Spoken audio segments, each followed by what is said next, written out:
오늘 설날인데 또 이렇게 예배하는 여러분, 우리 하나님 보실 때에 큰 복을 받기에 자격 있는 사람이라고 믿습니다.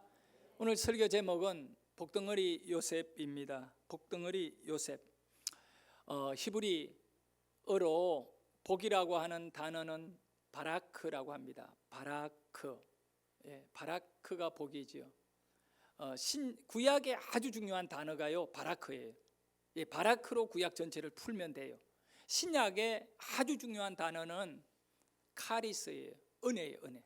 그 모든 것은 예수 그리스도로 인한 은혜로, 그 예수님이 우리에게 그 주신 건 다 은혜이지요. 자격 아무것도 없지만. 그래서 구약의 키워드 바라크입니다. 하나님께서 아브라함 복 주려고 불렀잖아요. 이번에 우리 그 대통령이 한 열흘간 해외에 순방하고 왔어요. 세일즈 외교라고 하는 그런 말도 하는데, 가장 중요한 일정이 뭐냐 하면 아랍에미리트, 그 아랍에미리트 중동 국가에 가서 그 원자력 발전소 3호기, 그 1호, 2호, 3호기인데 3호기 엔진을 이제 돌리는, 그러니까 3호기 그 이렇게 시작하는 그 행사에 우리 대통령이 참여한 것입니다. 그 원자력 발전소 이름이 뭐냐? 바라카 원자력 발전소입니다. 그 히브리 사람들하고 중동 지역의 아랍어하고요 비슷한 단어가 너무나 많이 있어요.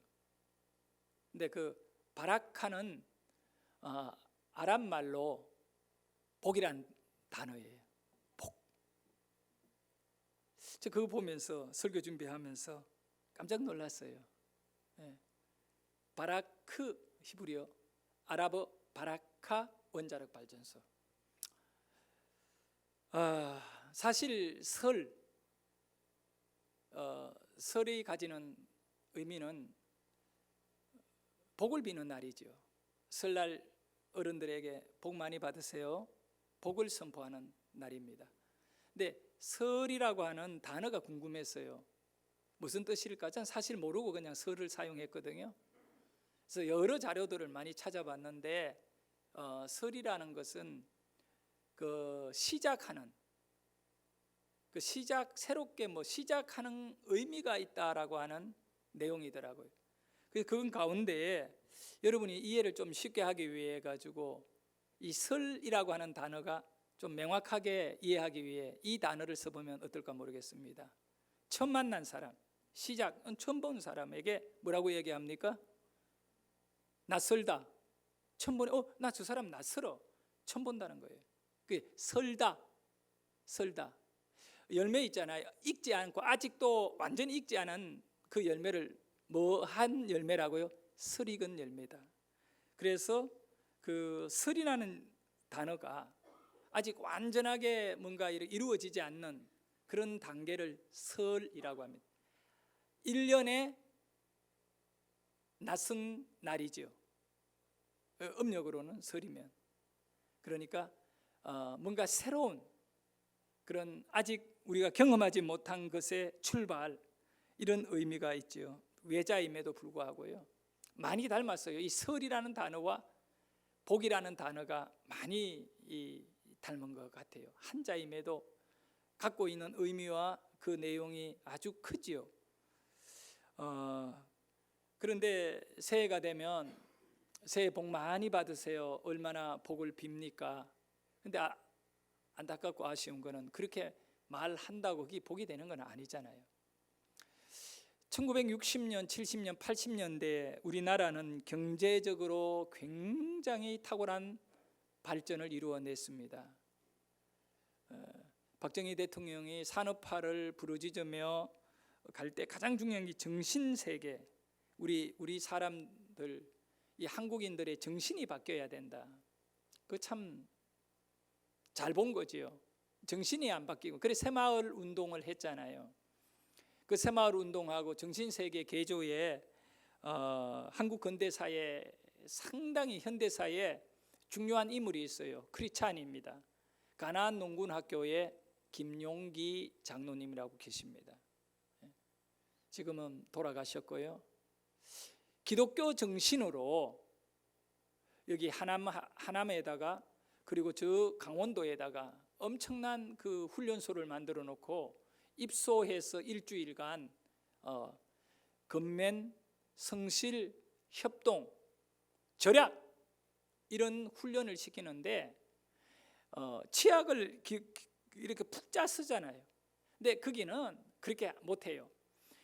어떤 한 분이 딱 서서 조금씩 이렇게 치약도 이렇게 절약, 우리가 무심코 쓰는 치약이지만 이걸 아껴 쓴다고 해서 조금 이렇게 짜주는 거예요. 일부러 모든 일 그렇게 하는데 박정희 대통령이 그렇게 했대요. 제가 얼마 전에 장로님을 통해 들은 얘기인데, 이 공무원이 되려면, 고위 공무원이 되려면 박정희 대통령이 임명하는 사람은 전부 다 가난농군학교회가 수료증을 제출해야 된대요.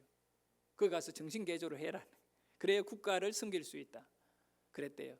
근데 그 김용기 장로님이 강의 시간에, 강당에 김용기 장로님의 강의에는 꽉 차갔잖아요. 근데 그때 어떤 얘기를 했냐면, 여러분 복을 받고 싶지요? 제가 오늘 여러분에게 복을 받는 비결을 가르쳐 주겠습니다. 복 받는 비결을 가르쳐 주겠습니다. 그러니 사람들이 막 깜짝 놀랍니다. 거기는 뭐 중들도 오고 다 오잖아요. 그 강의 들으러 가나안 농군학교에. 참 이름이 가나안 농군학교에, 가나안. 근데 막 연필 들고 뭔가 받아 적어서 나도 복 받아야 되겠다. 저 김용기 장로님 훌륭한 분인데 저분이 복 받는 비결을 가르쳐 준다고 하는데 그걸 배워야겠다고 생각하고 전부 다 막 눈이 바짝바짝 빛나면서 김용기 장로님의 입을 쳐다보고 있는데, 장로님은 아주 차분하고 조용하게 말씀을 두 가지를 하셨어요. 복 받을 짓을 하면 복을 받습니다. 망할 짓을 하면 망합니다. 복을 받고 싶다면 복 받을 짓을 하세요. 여기 짓이라는 말이 나쁘게 생각하면 안 돼. 행동을 말해. 행동을 짓이라 그래요. 그래서 복 받을 짓을 하면 복을 받는다. 망한 사람은 그냥 망한 게 아닌 거죠. 망할 짓을 했기 때문에 망한다. 이렇게 말한 것입니다. 우리는 오늘 이 시간에 한번 자신을 돌아봤으면 좋겠어요. 나는 지금 복받을 짓을 하고 있는가? 망할 짓을 하고 있는가? 내 가족들은 복받을 짓을 하고 있는가? 망할 짓을 하고 있는가? 새해 복 많이 받으세요. 참 좋은 인사지요. 그러나 그것이 진짜 복을 몰고 오지는 않잖아요. 어떻게 해야 돼요? 그 인사 속에 정말로 중요하게 들어가 있는 한마디가 있어요. 복받을 짓을 하세요 라고 하는 말이에요. 복받을 짓을 해야, 복받을 행동을 해야 복이 나의 것이 됩니다. 성도 여러분, 복받을 짓을 하는 성도 되시기를 바랍니다. 복을 받을 짓을 하면 복이 여러분에게 그냥 흘러 넘칠 것입니다. 내 한 사람이 복받을 짓을 하게 되면 이 복은요, 누룩같이 퍼지는 거예요. 내 한 사람으로 인하여 내 주위에 있는 사람들이 다 그 복을 누리게 됩니다. 내가 복을 받으면 내 가족이 복을 받게 되고, 내가 저주를 받으면 내 주위 사람이 고통을 받게 된다는 거예요. 그래서 오늘 여러분은 꼭 복의 인물이 되시기를 축복합니다. 요셉이라는 인물이 구약에 보면 굉장히 중요한 그런 의미를 우리에게 던져줍니다. 17살의 형들에게 팔려가지고 먼 나라 애굽의 노예로 살게 되었습니다. 여러분 생각해 보십시오. 형들이 너무 미워해가지고 요셉을 지나가는 상인들에게 돈 받고 팔아버렸어요. 그 요셉은 애굽으로 끌려가서 시장, 노예 시장에 물건같이 내어 놓아졌습니다. 애굽의 왕 바로의 신하 중에 보디발이라고 하는 사람이 시장에서 요셉을 돈을 주고 사서 자기 집의 노예로 삼았습니다. 누가 보더라도 요셉은 망한 사람입니다. 요셉에게 내일이 없습니다. 소망이 없습니다. 더 이상 어떤 자유가 없습니다. 망한 거 아닙니까? 사람들이 볼 때 요셉은 끝난 인생입니다. 지구명에도 뱃들 날이 있다고 하는데 요셉의 인생에는 뱃들 날이 없어 보입니다. 왕의 신하의 집에 노예가 되었습니다. 만약에 도망을 가면 잡혀서 죽임을 당합니다. 이런 요셉입니다. 그러나 오늘 성경에 보면 너무 놀라운 사실을 우리에게 소개합니다. 왜 그러냐 하면 이 보디발의 집에 여호와의 복, 그냥 복이 아니에요. 여호와의 복이 넘치도록 임했다고 소개해 주고 있습니다. 근데 보디발이 복받을 짓을 했습니까? 아니, 복을 받으려면 복받을 짓을 해야 되는데 아무리 봐도 보디발은 복받을 사람이 아닙니다. 애굽인이고요, 하나님을 섬기지 않습니다. 그는 권력을 위해 모든 방법을 다 동원하며 살아온 인생입니다. 어떤 모습으로 보더라도 보디발은 복받을 짓을 하지 않았습니다. 그런데 어떻게, 이유가 뭐길래 보디발의 큰 복을 받았느냐? 오늘 우리가 읽었던 창세기 39장 5절 후반부에 보면 그 애굽 사람의 집에, 그 애굽 사람 누구냐면 보디발의 집에 복을 내리심으로 여호와의 복이, 그냥 복이 아니에요, 여호와의 복이 그의 집과 밭에 있는 모든 소유에 미친지라. 할렐루야. 보디발의 것은 전부 다 잘 풀린 거예요. 다 잘 됐어요. 막힌 것이 하나도 없이 너무나 잘 되었다 말씀합니다. 보디발은 하나님의 복을 받을 이유가 없는 사람임에도 불구하고 복을 받은 그런 이유가 뭘까? 창세기 39장 5절 앞쪽에 보면 그 이유를 설명해 주고 있습니다. 그가, 보디발이 요셉에게 자기의 집과 그의 모든 소유를 주관하게 한 때부터, 자기 집안에 있는 모든 소유를 요셉에게 맡겨 놓은 그때부터 여호와께서 요셉을 위하여 그 애굽 사람의 집에 복을 내리심으로, 이 창세기 39장 전체 요셉의 인생에 가장 중요한 단어가요, 바로 요셉을 위하여라고 하는 이 단어예요. 그냥 위하여가 아니에요. 이 위하여라고 하는 단어가 유래된 것은 가랄이라고 하는 단어예요. 히브리어 가랄은 바로 흘러내리다라고 하는 단어입니다. 흘러내리다. 뭐가 흘러내리느냐? 요셉을 위하여 바라크가 흘러내리는 인생이라는 거예요. 요셉은 어떤 인물이냐? 흘러내리는데 바라크가 흘러내리는 인물이다. 지금 이 얘기를 하고 있는 것입니다. 여러분, 바라크는 복이잖아요. 복이 그냥 요셉에게서 흘러내리는 겁니다. 그 요셉이 어디에 있느냐? 바로 보디발의 집에 있으면 보디발의 집에 복이 흘러내리는 거예요. 요셉이 억울하게 모함을 당해 감옥 안에 내려갔다. 감옥에 갇혀 있어요. 그러면 요셉이 감옥에 들어가는 그때부터 감옥 안은 복이 흘러내리는 장소가 되는 것이에요. 우리 요셉이 복덩어리다는 이유가 바로 여기 있습니다. 가랄 인생이 되었기 때문에. 예? 가라 인생 아닙니다. 가랄입니다. 여러분의 삶에 이 흘러내리는 은혜, 흘러내리는 은혜.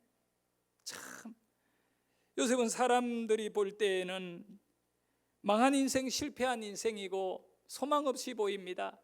그런데 가만히 요셉을 보니까 요셉을 위하여 요셉에게 가랄이 막 역사되어지는 것이죠. 흘러 내리는 건데 가만히 보니까 그건 복이었습니다. 하나님은 여러분에게 복을 주시고 여러분에게 지켜주심이 있기를 소원합니다. 그래서 민수기 6장 24절에도 보면 여호와께서 네게 복을 주시고 바라크하여 주시고 너를 지키시기를 원하며. 여러분, 복을 받는 것도 중요한데 지키는 것이 굉장히 중요해요. 근데 주시는 분도 하나님이시고 지켜주시는 분도 하나님이시에요. 전부 하나님의 거지. 네?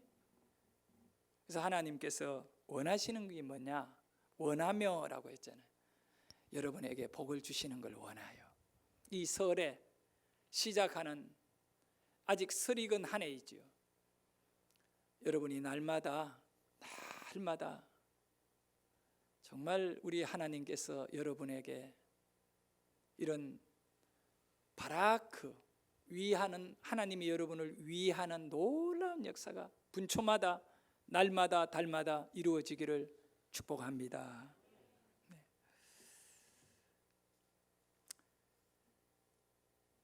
하나님은 여러분에게 복을 주시는 분인데 진짜 복 있는 사람이 되려면 어떻게 해야 할까?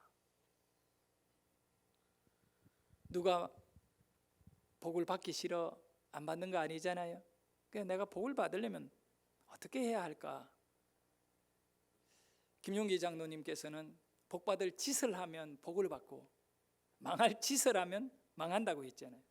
근데 그러면 그 짓이 뭔가를 소개하려고 해요. 복 받으려면 어떻게 해야 되느냐? 여러분, 시편 73편에 보면 하나님을 가까이 하면 복을 받는다. 복 받을 짓은 하나님 가까이 하는 거예요. 할렐루야. 내가 어떻게 하나님을 가까이 할까? 예수님은 신약에서 뭐라고 하느냐 하면 배고픈 사람, 목마른 사람, 추위에 떠는 사람, 그 사람을 섬긴 것이 나를 섬겼다. 예수님을 가까이 했다고 말씀하고 있어요. 우리가 오늘 하나님을 가까이 하는, 내게 복이 되는 예배자이기를 소원합니다. 성도 여러분, 정말 이것은 너무나 중요한 사실입니다. 아브라함이 믿음 없이 살다가 하나님의 음성을 듣게 됩니다. 그때 하나님이 요구한 것은 내가 너에게 지시한 땅으로 가라. 그리고 조건을 내걸기를 내가 너를 축복해 주겠다. 그래서 그때에 하나님께서 아브라함을 부르실 때 약속한 말씀이 바로 창세기 12장 2절의 말씀입니다. 우리 같이 한번 읽어봅니다. 시작. 내가 너로 큰 민족을 이루고 내게 복을 주어 내 이름을 창대하게 하리니 너는 복이 될지라. 여러분, 이 말은 아브라함을 가랄 만들어 주겠다는 겁니다. 바라카 가랄이 되게 하겠다는 겁니다. 예? 보세요. 너는 복이 될지어다. 너는 복이 되어야 된다는 겁니다. 그래서 이 복은 뭐냐 하면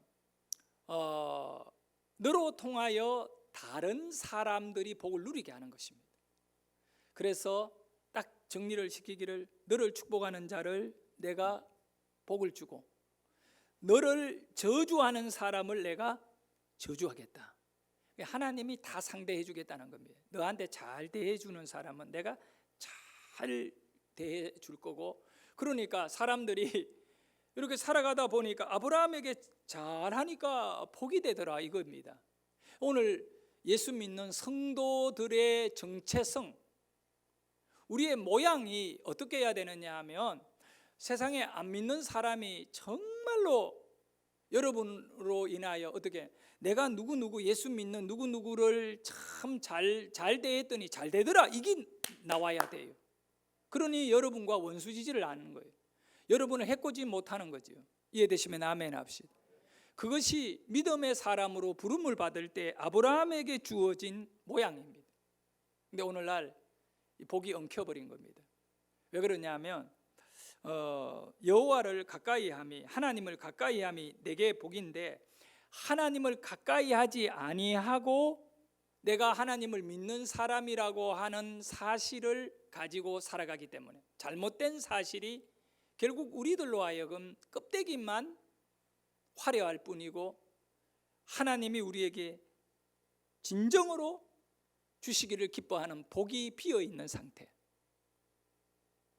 그래서 제대로 여러분께서 하나님을 가까이 하셔야 돼요.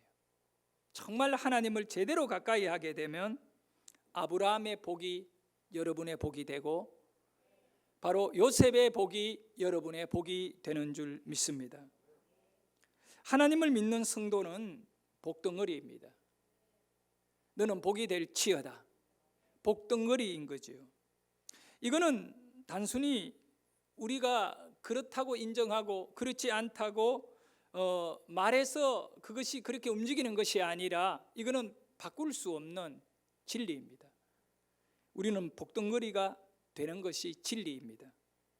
아브라함을 통해 하나님께서 어떤 일을 하십니까? 아브라함의 집에 복을 줬고, 아브라함의 자손들에게 복을 주고, 그리고 민족에게 복을 주고, 더 나아가 온 인류에게 복을 줬다는 겁니다.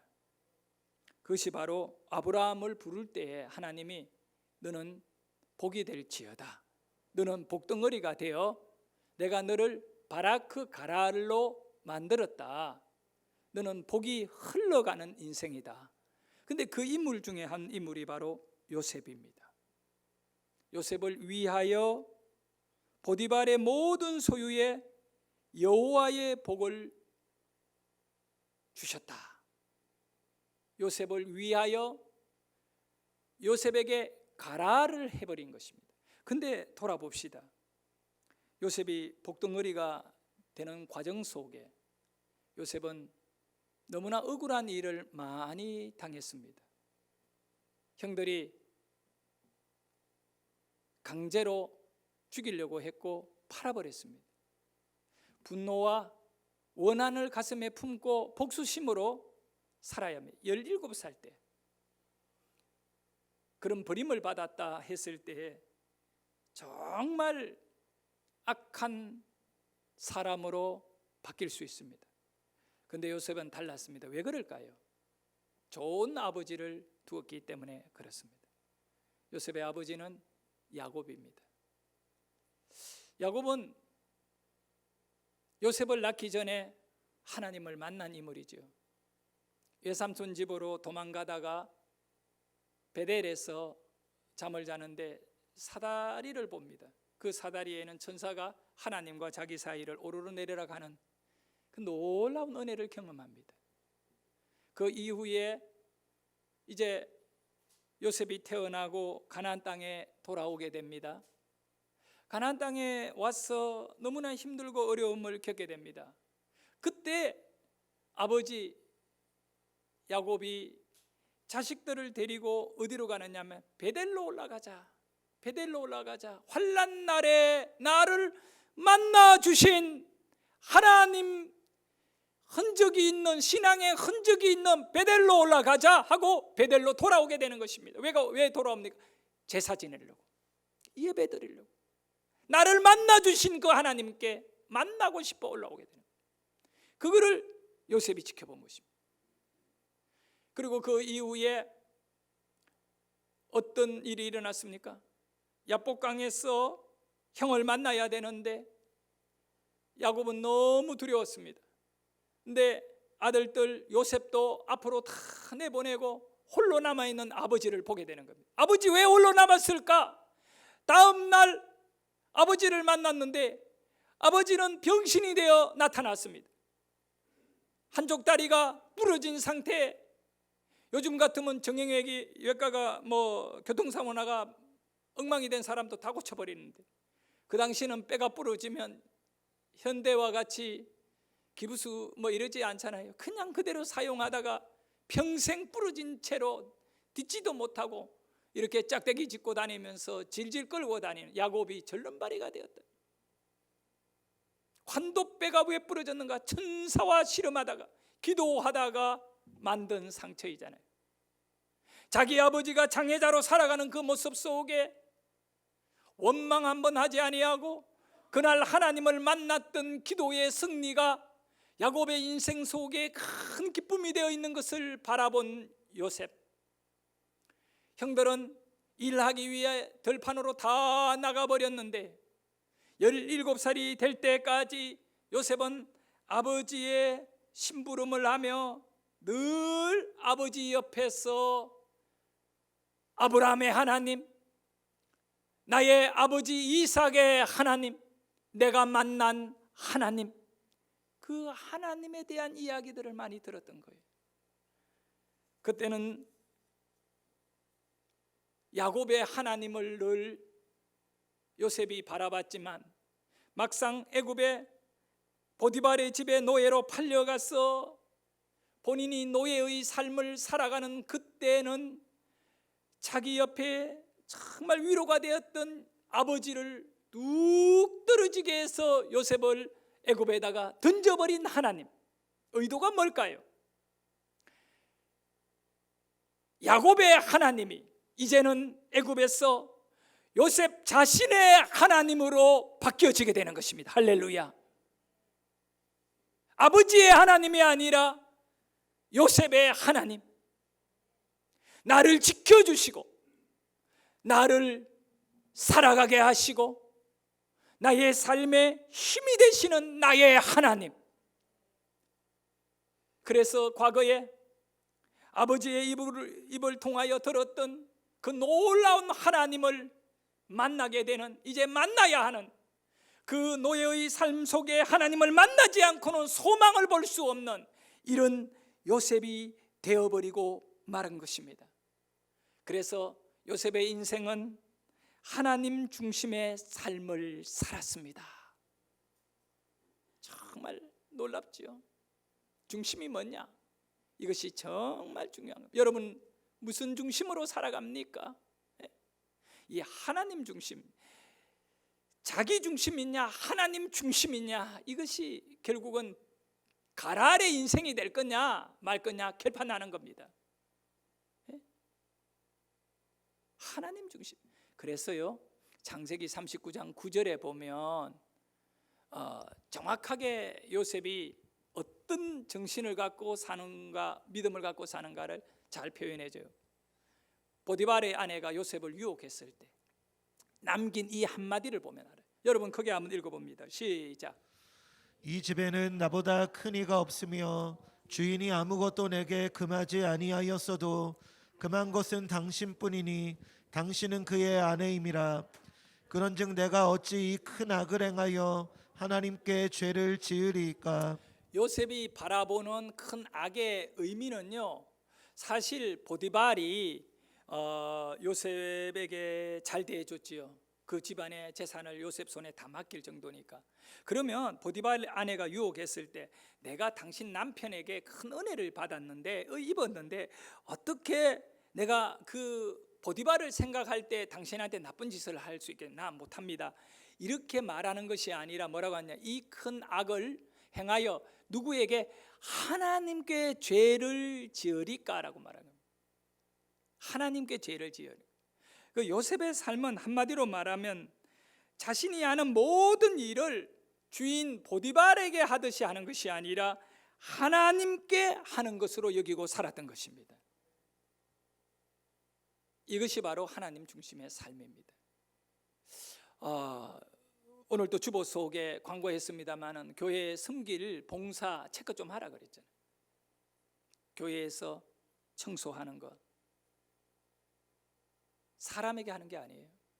하나님께 하는 겁니다.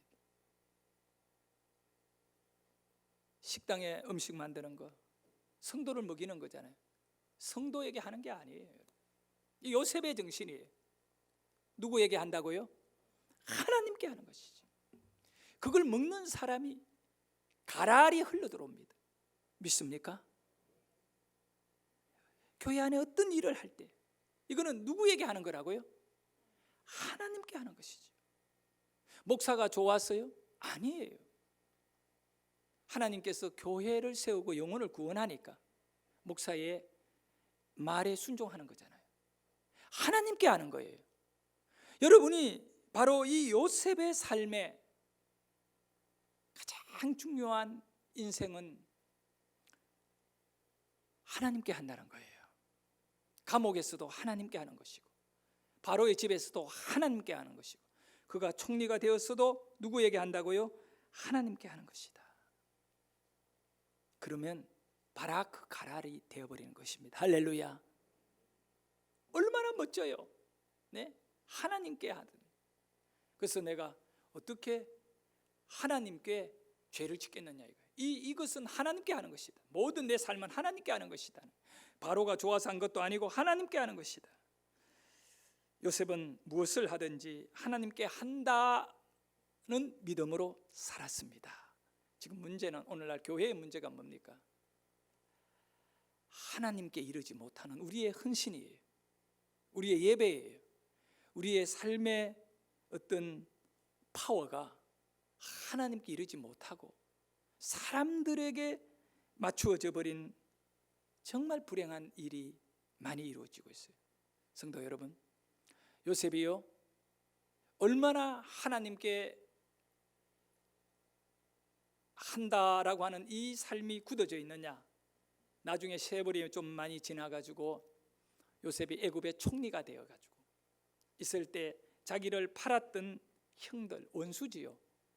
형들이 배고파가지고 굶주려가지고 식량을 구하려고 애굽에 내려온 것입니다. 근데 그 요셉이 탁 앉아 있는데 요셉을 몰라보네. 애굽 말을 막 하고 있으니까 막 엎드려가지고 우리는 저 가나안 땅에서 식량을 구하러 왔습니다.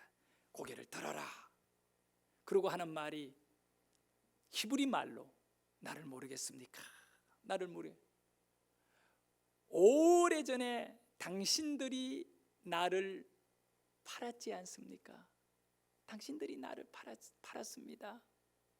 요셉이 아마 그때는 40살이 좀 넘었을까. 왜냐하면 30살에 총리가 되고 7년간의 흉년이 오고 풍년이 오고 7년간의 이 흉년이 왔는데 7년 그러니까 7년 풍년이 지나고 흉년 때에 막바지에 형들이 나타났거든요. 그러면 적어도 한 10년 이상의 40이 넘은 요셉이 17살 때에 팔아난 요셉인데 40이 넘은 요셉이 그들을 쳐다보고 있을 때 히브리 말을 막 하면서 나는 당신들이 팔아버린 요셉이에요. 당신 동생 요셉이에요. 라고 말했을 때 그들이 막 정말로 충격을 받아버려요. 우리 이제는 끝났다.